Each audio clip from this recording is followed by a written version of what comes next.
What is a high value man? This is a concept that's been getting a lot of traction lately.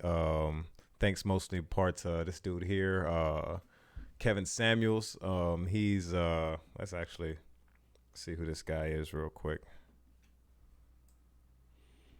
Kevin Samuels is a self-proclaimed image consultant, influencer, and lifestyle coach. So yeah, he's been somebody been making the rounds in the black community, and I know a lot of people that's been speaking on this dude and telling me to check him out. And like I said, he has this concept of what is a high value man, and I'd like to hear him out. Let's see what he has to say, because I think I've heard a lot of people respond to this guy, and to be honest with you, I think a lot of takes are interesting to say the least. I think I have something interesting to add myself. So let's get into it. Let's see what he has to say. What is a high value man? Glad you asked. Let's define it. For those of you who don't know, my name is Kevin Samuels. I'm a professional men's and corporate image consultant.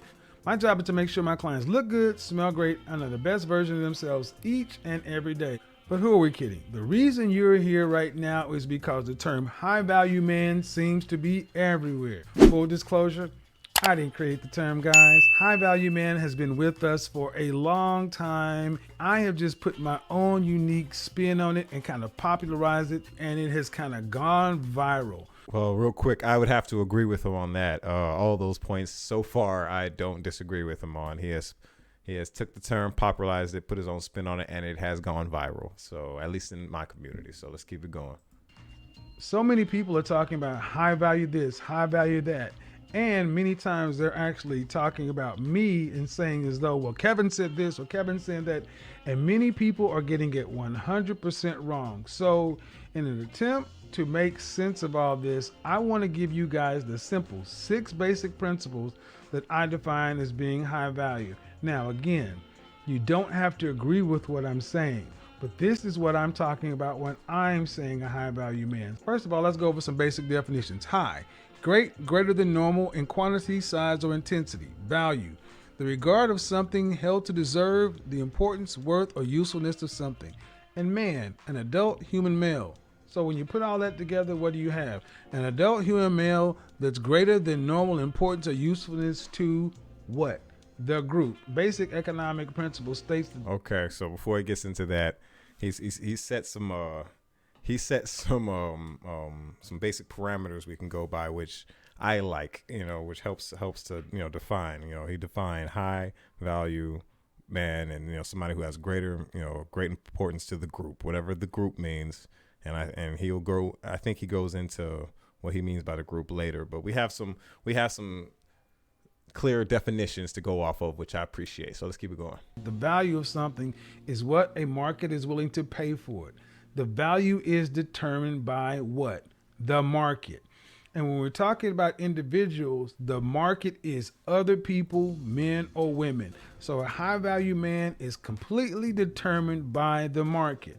Case in point, you can have a vehicle, a home, anything in your possession. You can hold it dear. It could be supremely important to you. But when you put it on the market decides. And there's an upper limit and a lower limit. It doesn't really matter if you think the low is too low or the high is not high enough. That's what the market is willing to pay for it, and that is its overall value. That has been with us forever. So when we start talking about that, we're dealing with people. It really throws people off because it seems so cold, so calculated. But like it or not, that's the way the world is. So this is the first part I want to get into, man. He defines, what is high value, and somebody who he defines what high value is somebody who is useful to the group and and to the market, and he defines the market as other people, right? The problem what I have what he's saying, which is the problem I have a lot of people that when they speak on markets, is we pretend like the market is some like natural force in nature, like a hurricane that just nobody can, that we have no we just have no say so over, right? So case in point, I want to show you all this right here. Most people for the most part know and understand and say when we say diamonds really have no intrinsic value, right? And this is one of those reasons right here. This right here is an article by AIE.org by a guy named Mark J. Perry, I guess, on the economics of diamonds, the biggest marketing scam in history, orchestrated by the most successful cartel ever. And the cartel he's talking about is the De Beers diamond cartel, and America's exchanged diamonds rings as a part of the engagement process because in 1938 De Beers decided that they would like us to. Literally, it was all from a marketing campaign, and I think this is it right here. So we cover diamonds in America for a simple reason. The company that stands to profit from diamond sales decided that we should. De Beers' marketing campaign single-handedly made diamond rings the measure of one's success in America. Despite its complete lack of inherent value, the company manufactured an image of diamonds as a status symbol and to keep the price of diamonds high despite the abundance of new diamond finds. De Beers executed one of the most effective monopoly of the 20th century. And it goes on to, okay, we get it, De Beers, you guys are really good at business, but diamonds are not a very good investment because of that whole market, right, is was whole manufactured through advertising and the efforts of one cartel, right?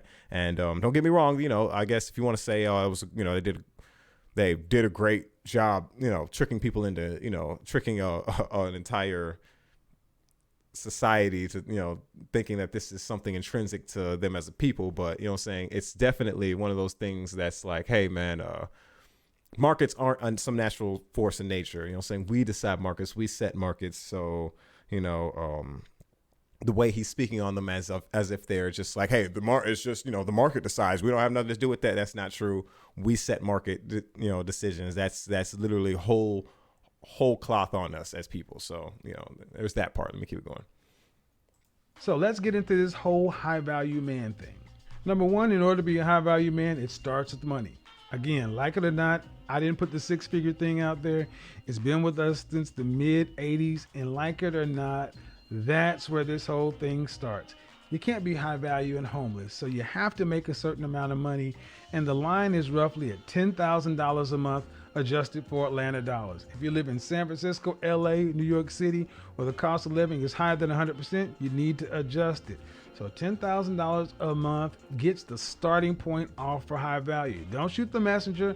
I'm just giving you what the world gave me. Number two, that money needs to be made. Okay, so let's get back into number one. I'm gonna bring it back a little bit. All right. So I need to make $10K per month in Atlanta. That's about, what is that? 120,000 a year, 6 figures, right? You know what I'm saying? Yeah. Yeah. So that on its face, obviously, all right. I guess this is the plot twist in my commentary. You know what I'm saying? Although I don't think he's wrong. Let's just put it like that. I think he's actually 100% right. You know what I'm saying? The catch to that is he's only right in this current economic system that we all decide to to participate in, that we call capitalism, and even late stage capitalism, right? So what do I mean by that? I'm gonna give y'all a real world example of what I mean. So this man right here, we all may know by the name of MLK, right? Now, will we all decide and agree that he is a high value man? We would all agree, right? I would be shocked and chagrined if you would say that even in his day and age, he wasn't a high value man then and now, right? So how much was Dr. Martin Luther King worth when he died? This is GoBankingRates.com. I don't know exactly how accurate this is, but this is some of the most accurate report. Well, it's the most specific reporting I've seen, and I'm sure they did their homework. But so at the time of his death, he earned just $8,000 a year as a preacher, the equivalent of about $58,000 in 2018 dollars. So yeah, so he opted to return all of this money, prize money from his Nobel Prize, just over that much money, and just over $430,000 in 2018 to the movement he held so dear. So yeah, man, your boy was basically the equivalent of what is that, like, $18, $20 an hour, that's what he made, that's what he was worth by the time he died.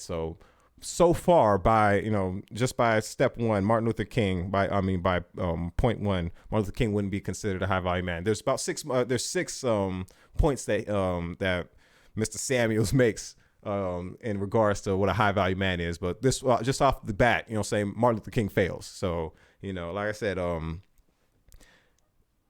again, he's not wrong though. In our current, the way it seems to me, the way we as a society, intrinsically value money, that he's right, man. People, unless you're making, 10K a month, adjusted for Atlanta dollars, you're not high value. So, like I said, the kind of the point I'm trying to make is, yeah, man, this is, if you're disgusted by this, you should be, but does that make him wrong though? And also it doesn't have to be this way. So I want to keep going though. Let's keep going.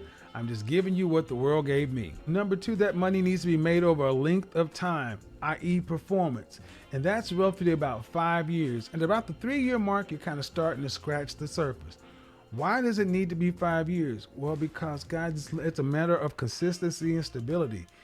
Look in the NFL, the NBA, anybody can have a great season, but having a great season does not automatically mean you're going to the Hall of Fame. They want to see consistent numbers over a period of time. You know how this works, just like I do in business. You can't be a one-hit wonder or have up here and down there. Consistency, performance over a length of time. That's why that 5-year mark is so important. Like I said, around 3 years, you're starting to scratch the surface, but at 5 years, people can pretty much count on you to say, this person understands and knows how to get it done.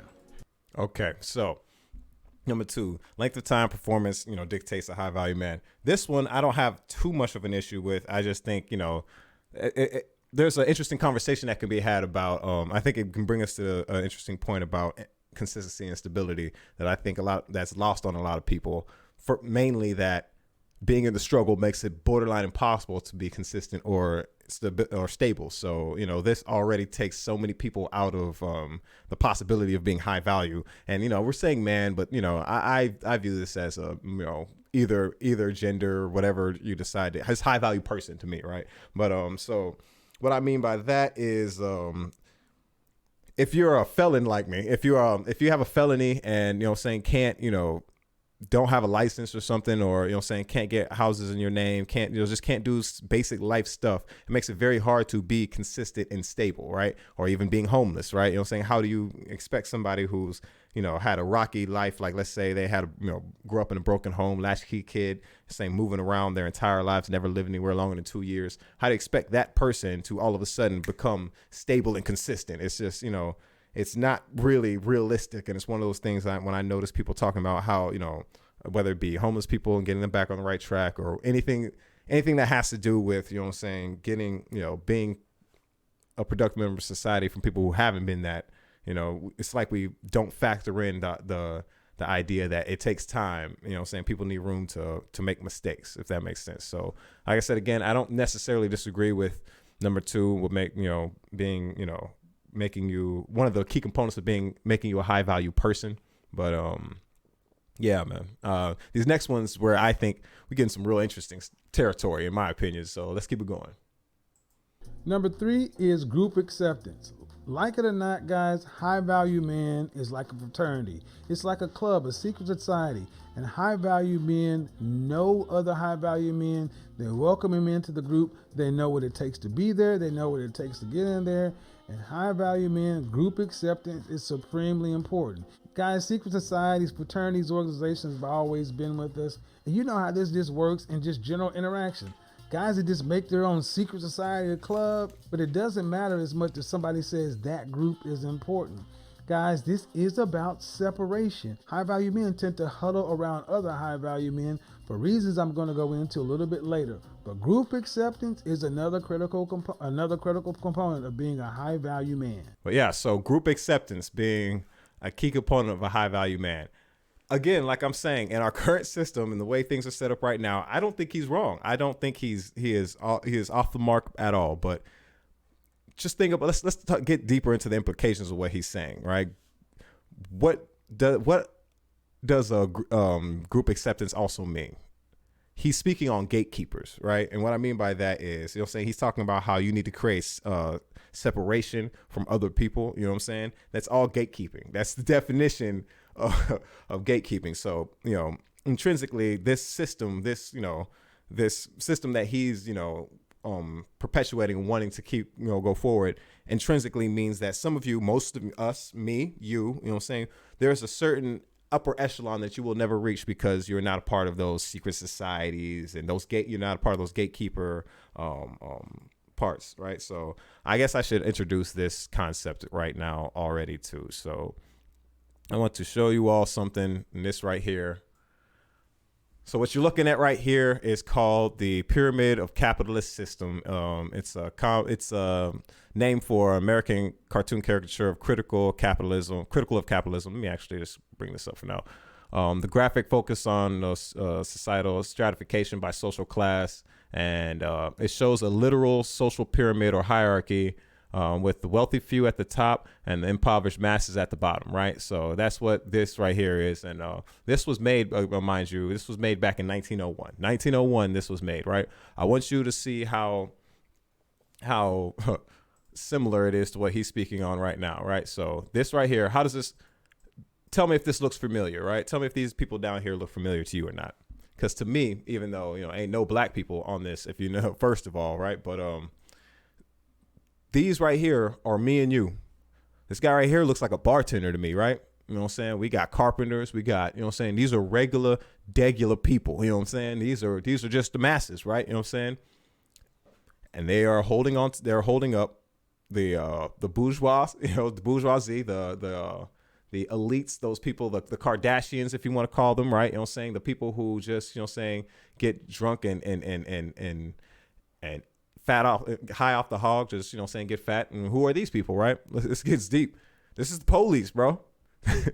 This the feds, bro. You know what I'm saying? They up one more level because they could murder whoever they want, basically. So, they're up there. Then we also have the religious class, those people sitting at the top that, the preachers and the priests.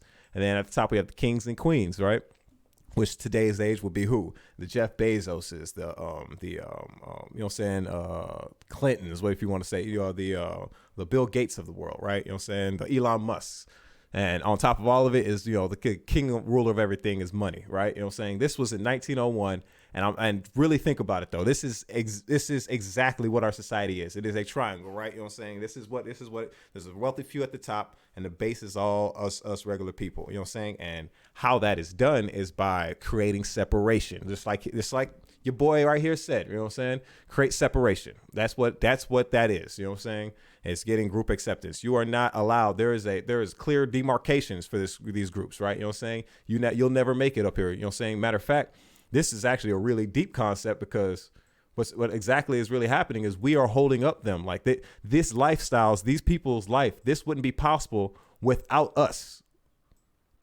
We work for all, we feed all. Think about it. We do. Me and you, me, yeah. My channel, what? Gonna be like 6 people watch this video. All us regular degulars, bro. You know what I'm saying? You down here with me, bro. Ain't nobody up here watching this. You know what I'm saying? And what we need to realize is the odds of getting up here, it's probably not going to happen. Just straight up. It's probably not going to happen, more than likely. You know what I'm saying? You're relegated to here. This is where we at, you know what I'm saying, in this current system, and the system that he is also perpetuating, right? Because like I said, like he's saying, you know what I'm saying, you got to make it up to that upper echelon. And you know what I'm saying, once you get up there, you know what I'm saying, you're now a gatekeeper. It gets a little deeper, man. I'm gonna let him keep going, so that way we can go more into it. Acceptance is another critical component of being a high value man. Why is group acceptance so important? Because the next part, a network.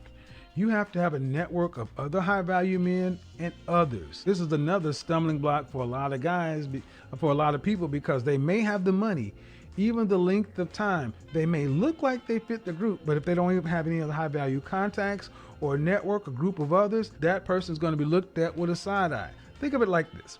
If you're sitting at the table with 10 high value men, and each of these 10 men has 50 contacts, that's 500 contacts, and you sit at the table and you have twice as much money as any other man on there, but you have 0 contacts. What can you effectively get done other than throw money at it? These other men can make phone calls, exert influence Move things to get things done. And you can only do what? You can only do what? Offer money and potentially feed off that network of contact. One thing high value men know and understand, that time is what's important. And building a network that actually works for you is extremely important. In some areas, it's called a book of business. A book of business can make you successful here, here, and here. Your contacts, your network is your net worth. You've heard this before, so you cannot underestimate how important having a network of high value men and other people is to your status as a high value man. After the network, we got to have. All right, so let's bring it back a little bit so we can get back. Yeah, so this actually dovetails perfectly into the group acceptance thing. Now we're at the point in the gatekeeping where this is the point where the gatekeeping actually happens, the networking. So you heard what he just said about, saying like, if you can have everything you need, but if you don't have the network, you can't exert any power, right? You know what I'm saying? You know what that sounds like to me? I'm gonna show you a story where that is. Byron Allen, right? Now, full disclaimer, I'm not a fan of Byron Allen but this man was not a part of the Good Old Boys Club, this network that Kevin Samuels here holds so dear. What do I mean by that? I don't know if y'all remember, he was suing Comcast he filed a $20 billion lawsuit against the cable giant in 2015, claiming race was a factor in Comcast's refusal to air from his entertainment studio network, citing Comcast's decision to carry white-owned channels with similar size audience. Yeah, man. So Comcast said it rejected Allen's portfolio of 7 niche channels, which include the Weather Channel, due to low viewership. So Byron Allen even owned the Weather Channel, and he couldn't get stuff like that he couldn't get the Weather Channel on cable news, and they're saying it's due to low viewership. The Weather Channel, bruh. Okay. You know what I'm saying? The Weather Channel has probably had the same consistent viewership since it's launched. There's never been a moment where it's been popular. You know what I'm saying? The issue is, these channels are owned by this black man, and he was not a part of that network that he likes. You know what I'm saying? These are gatekeeping things. This gatekeeping in action is what he's speaking on. And he may not realize this. I apologize, Kevin Samuels, if you don't realize the error in your ways, my brother. But, at the end of the day, this is all, the product of capitalism, of this bourgeoisie, political class, these people who think they're better than you, and not just me. These people, like, you know what I'm saying, you deserve to be down here to them, you and me. You know what I'm saying? We don't deserve to come up here. You're not, a high value person. You get what I'm saying? So, it's deeper than just, relationship stuff, if that makes sense. But we won't keep going, man. High value man. After the network, we got to have the visibility. Guys, your income and your position has to be LinkedIn level. Think of it like this. This person says they're the CEO of a Fortune 500 company. This person is head of thoracic surgery at Johns Hopkins. This person is VP of Mergers and Acquisitions at Bank of America. And then someone says, hi, I'm an entrepreneur. 3 of those 4 people, at a glance, we can pretty much estimate who they are, what they do, and their relative importance in the overall socioeconomic structure. The 4th person, more information is needed. There's not enough visibility, not enough transparency. To be a high value man, it needs to be at a glance. Again, your position and your income. Guys, you may have a lot of money, but if it's coming from sketchy areas, no one can kind of understand where it's coming from, that does not give other high value men or even the public any kind of real confidence that you are who you say you are. Again, guys, it's about the market. It's what the world is thinking. They got to know at a glance that you are a high value man. All right, so this one's kind of easily, I have just with one name, Epstein. Can you debunk this? Oh, yeah, nah, man. This is one of those things where I do disagree with, what he's saying. It only pertains to you and me, black man, black woman. Epstein is a perfect example of somebody who had no visibility and was still very high value. He had people like Bill Gates coming and talking to him. If you know the story of him, I probably just got my video age restricted and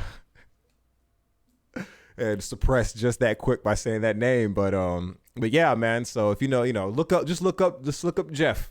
Just look Jeff up, man, and see what how valuable he was and how not visible he was, right? So this one is not necessarily true, unless you're black. He's speaking specifically on, man. So it's what the world is thinking. They got to know at a glance that you are a high value man. And the sixth part is probably my favorite part, guys. A high value man is useful to others and the group. A lot of times you hear people say, I don't want to be used. I don't want to be used. No, I want to be used. Why? Because that means I'm useful. High value men are in demand and useful. Their presence is felt when they're there, and their absence is felt when they're gone.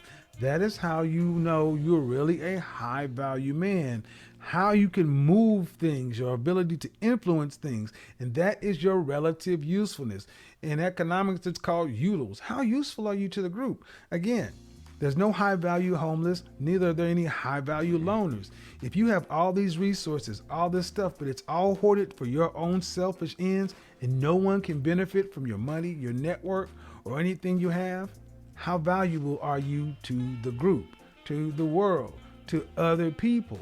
That's what this comes down to. High value men are in demand and useful to other people. As I said at the beginning. So this is the one point that I do agree with him on, with some massive caveats. First of all, hard pause on that beginning part. Hard. Nah, fam. Don't use me. But no, I get what he's trying to say, but still hard pause on that nonsense, but yeah, man, I do agree with being useful to the community. The way he's saying group is real, like I said, real culty, real gatekeeperish. I don't like all that, you know what I'm saying? I think it's more about let's say it is the community, right? You know what I'm saying? Like because at the end of the day, we are social creatures for a reason. You know what I'm saying? We aren't loners. We aren't like tigers in the wilderness by ourselves. No, the only reason all this works, like I don't know how I'm transmitting to y'all through whatever the hell's transmitting through. This was all done, in tandem together. One person couldn't have built all this, is what I'm saying, right? You know what I'm saying? And we have to understand and recognize that, you know what I'm saying? And that's where I think our utility, our usefulness comes in. Like I said before, showing this picture, kind of get you an idea. This is our society now, man. This is how we choose to have things, right? You know what I'm saying? Wealthy few at the top, us down here slaving away for them at the bottom. You know what I mean? And so what he's saying is, how much is your usefulness to the community, right? You know what I'm saying? I think it's all relative, right? Because to me, these are the most useful people in the community. Like, and it all depends. Like right now, maybe on YouTube or on the internets, Kevin Samuels is a useful individual. But if you were to throw him out, in the wilderness, you get what I'm saying, with nothing but him in his striped suit, you know what I'm saying, his tailor-made suit, bro, I'm sure his usefulness would come down real goddamn quick. You get what I'm saying? It's a very situational thing, you know what I'm saying? Unless homie can build a fire, which I just, no disrespect, my brother, I just don't suspect you had that ability, but I think, that's all super relative, man. And, you know what I'm saying, I think it's up to us regular people, that what we decide is useful. Because like I said, that dude who takes out the trash, I don't know if y'all ever took out, man, as bar backing, man, take out the trash is, bro, shout out anybody taking out trash. That's a high value man to me, bro, because that's rough, son.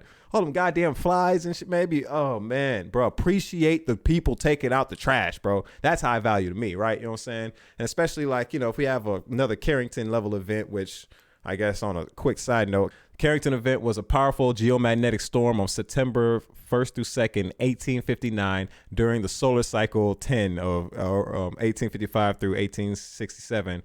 A solar coronal mass ejection, CME, hit Earth's magnetosphere and included the largest geomagnetic storm on record. The associated quote-unquote white flare and the solar photosphere was observed and recorded by British astronomers Richard Carrington and Richard Hodgson. I could pronounce everything but that name. That is hilarious.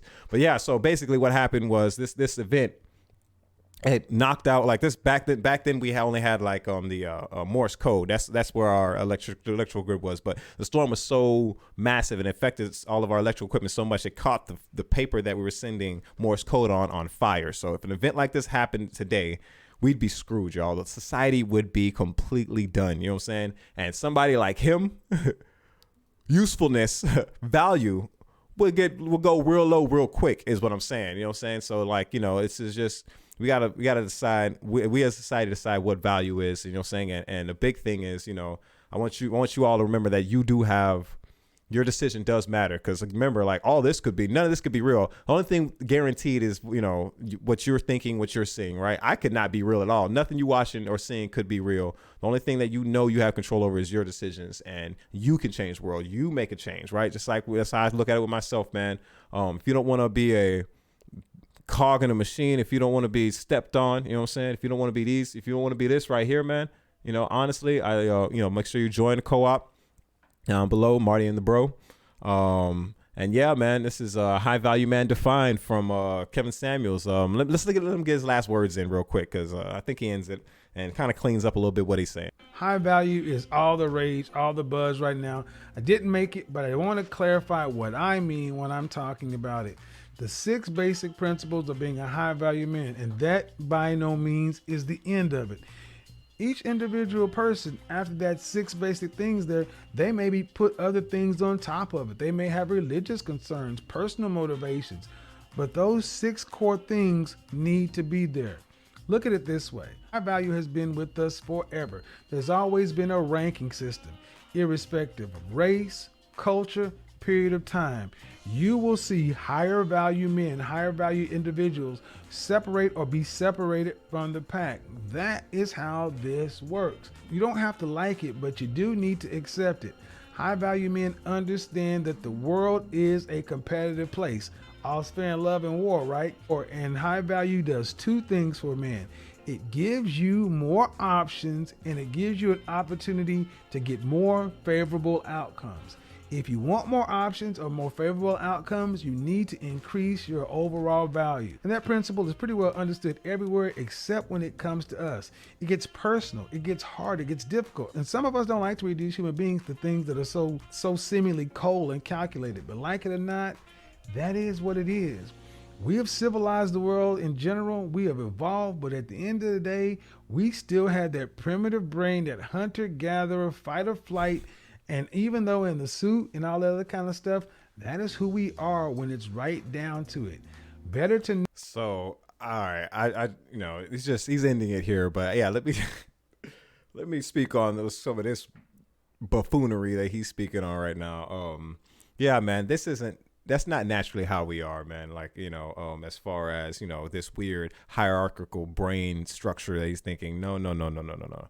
If you actually do some of the homework and see where especially, us black people, where, we're much more community driven, like I said, saying even in the trees and stuff, there's none of this high value as far as person. It's more about, it's about community, right? And if you really think about survival, speciesism, that's really what it just makes sense. It's obvious, if that makes sense, right? It's not, has nothing to do with the individual as far as like, it wasn't, it's not like, oh, this one monkey's so much better than all the other monkeys, let's follow this. That's not how. No. We were hunter gatherers. You get what I'm saying? There was no, this hunter gatherer is better. Well, when what he's speaking on, this all came around the Neolithic era with the advent of agriculture and domestication of animals. But that's another story for another day. You know what I'm saying? Homie need to do his homework, but it's all good. You know what I'm saying? The main point I want to make to you all is your value is decided by you. And that's kind of an obvious statement, but, it really needs to be said. How I like to look at it is he is, just being honest, to me, he is, and back in the day, he would be considered a house Negro, right? You know what I'm saying? If we were in bondage, I would be in the fields. I'm 6'7", big black dude, you know what I'm saying? I'd be out there picking cotton straight up. That'd be what I'm doing, right? You know what I'm saying? He would obviously be in the house, just being, it's not about skin color. I'm just saying his mannerisms, not skin color, saying he is dark, but, he is obviously he has bought the propaganda, the white supremacist capitalist propaganda, hook, line, and sinker, right? You know what I'm saying? So, he obviously has benefited from these things, but you got to remember, not everybody can be at the top. Remember this hierarchical structure right here, right? You know what I'm saying? This right here, there is no, like, they don't have to, not everybody can be up here. You get what I'm saying?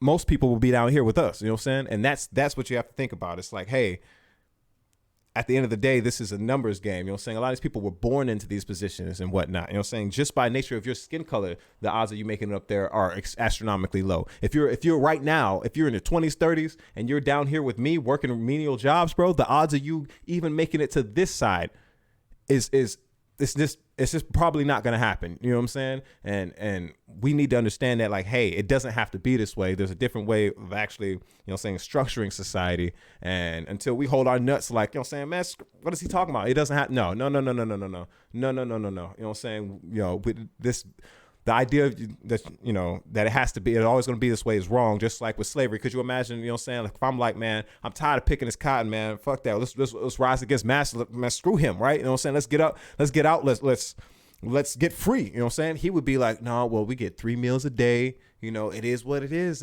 You just got to understand the hierarchical structure. You got to, you know, you'd be like, bro, I will slide you up under a table somewhere.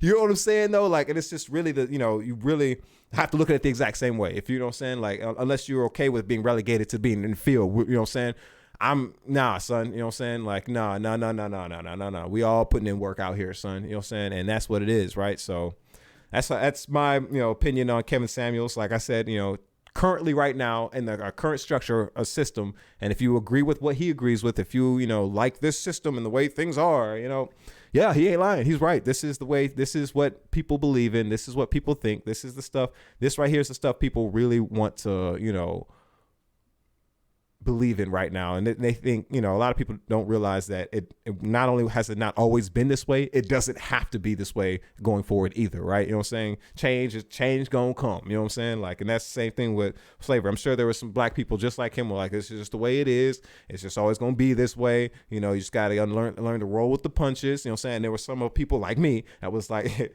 y'all could suck the y'all can kiss the blackest I don't know how else to say. Look, nah, fam. No, how about that? You know, that's. But yeah, that's it, man. What's a high value man? Kevin Samuels, man. If you like, you know, what we're talking about, make sure you opt to join the co-op, man. Go to Marty and the Breaux. You know, we're all 100% employee, worker owned. You know what I'm saying? There's no hierarchical structure like, you know, this ain't the way. You know what I'm saying? You know, we all, you know, you put in work. You'll say you have ownership. This is not how we structure in our business over here. So if you want to be a part of something different, you know what I mean, and really have meaning somewhere, man, come make sure you like, share, subscribe, go to the website, make sure you join up, and yeah, man, I'm gonna leave it at that. High value man defined. Yo, you like what you just saw? Make sure you like, share, subscribe so the algorithms can algorithm or whatever sorcery they do. Follow us on our socials, links all down in the description, and let's keep rocking.